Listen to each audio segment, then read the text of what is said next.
किया जा सकता है। माउंटेन पर पहुंचते ही मैंने अपने अंडरवियर से इलास्टिक निकाला, एक वाई शेप की लकड़ी तोड़ी और एक जुगाड़ू स्लिंग शॉट तैयार कर लिया। पिछले जन्म में रिच होने के बाद मुझे शूटिंग का काफी शौक था, तो मेरा एम एकदम परफेक्ट था। शुरू में थोड़ा टाइम लगा, पर जल्द ही मैं अपने फॉर्म में आ गया। कुछ ही घंटों की मेहनत के बाद मैंने कई छोटे बर्ड्स और एक बहुत बड़ा जंगली मुर्गा हंट कर लिया था। मैंने खुशी खुशी अपने सारे शिकार को एक साथ बांधा और घर लौटने की तैयारी करने लगा। पर तभी अगले ही पल मैंने नोटिस किया कि मेरी पीठ पर रखा सारा शिकार अचानक गायब हो गया। मेरे तो होश ही उड़ गए, ये क्या सिस्टम है। तभी मेरी नजर अपनी चेस्ट पर पड़ी, जहां रुयान का दिया हुआ लकी चार्म एक अजीब सी गोल्डन लाइट से ग्लो कर रहा था। ये वही चार्म था जो वो हमेशा अपने पास रखती थी, सुसाइड करने से ठीक पहले तक।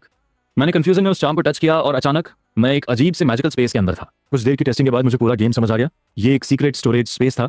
इस पावर के साथ तो फ्यूचर में पैसे कमाना एक बच्चों का खेल बन जाएगा। रुयन, बस थोड़ा सा वेट करो, मैं तुम्हें दुनिया की सारी लग्जरी और पावर दूंगा। घर लौटते समय मैंने देखा कि गांव के कई घरों में इलेक्ट्रिसिटी आ चुकी है, पर हमारा घर अभी भी एक पुराने ऑयल लैंप के सहारे था। ये देखकर मेरा गिल्ट और बढ़ गया। मैं सीधा घर के किचन में घुसा और अंधेरा होने से पहले ही मैंने जल्दी से उस शिकार को साफ किया और एक शानदार सूप तैयार कर लिया। कुछ ही देर बाद मैं एक बड़े बाउल में वो गर्मागर्म सूप लेकर मेन रूम में पहुंचा। मैंने आवाज दी, रियान आओ खाना खा लो, मैंने स्पेशल तुम्हारे लिए सूप बनाया है। 3 बार आवाज देने के बाद वो धीरे धीरे अपने कमरे से बाहर आई। टेबल पर रखे उस मीट सूप को देखकर वो रुक गई। वो पास नहीं आई, बस वहीं खड़ी होकर मुझे गहरी नफरत और शक की नजरों से घूरती रही। अपनी वाइफ को उन फटे पुराने पैच वाले कपड़ों में देखकर मेरा दिल फिर से दर्द से भर गया। इस मुश्किल टाइम में भी उसकी ब्यूटी एकदम अनमैच्ड थी और मुझ जैसे एक विलेन ने उसकी लाइफ पूरी तरह बर्बाद कर दी थी। मुझे अच्छी तरह पता था कि वो मेरे इस सडन चेंज पर इजीली ट्रस्ट नहीं करेगी।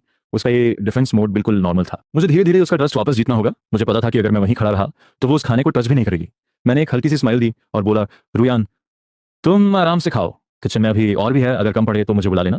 ये कहकर मैं सीधा मुड़ा और बाहर निकल गया। मेरे जाने के बाद लियू रुयान वहीं फ्रीज खड़ी रही। उस बाउल से उठती भाप को देखकर उसे लगा जैसे वो कोई सपना देख रही हो। क्या ये कोई लास्ट मील है? क्योंकि पास्ट का रिकॉर्ड यही था कि घर में जो भी अच्छा खाना होता था वो मैं अकेला खा जाता था और उसे सिर्फ बचा कुचा खाना और पानी मिलता था। इस मोमेंट में भले ही उसकी एनर्जी लेवल बिल्कुल डाउन थी और उसे तेज भूख लग रही थी, पर मेरे इस अजीब बिहेवियर के कारण वो खाना खाने की हिम्मत नहीं जुटा पा रही थी। वो धीरे से कमरे के दरवाजे तक आई और उसने मुझे बाहर बैठे सूप पीते हुए देखा। तभी उसकी नजर किचन के दरवाजे पर टंगे उस बड़े से जंगली मुर्गे पर पड़ी। उसे समझ आ गया कि ये मैंने माउंटेन पर हंट किया है, चोरी नहीं किया। इस बात से उसे थोड़ी तसल्ली हुई और वो वापस अंदर जाकर चुपचाप वो सूप पीने लगी। बहुत टाइम बाद उसे इतना अच्छा खाना मिला था, इसलिए उसने थोड़ा ज्यादा खा लिया और उसे बेकार भी आ गई।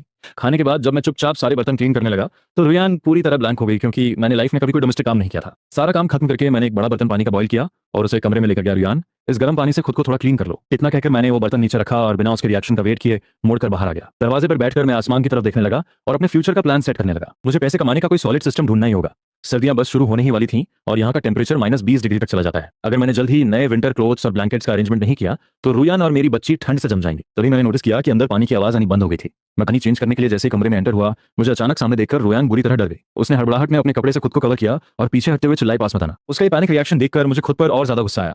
मैं समझ गया था कि उसके माइंड का ये ट्रॉमा इतनी जल्दी हील नहीं होगा। मुझे अपने एक्शन से ही उसे सेफ फील कराना होगा। मैंने सॉफ्ट टोन में कहा, वाइफ डरो मत, मैं बस ये यूज्ड पानी बाहर निकालने आया हूँ। मैं तुम्हें टच भी नहीं करूंगा, प्लीज पीछे मत हटो, गिर जाओगी। मैं झुका और मैंने वो पानी का बर्तन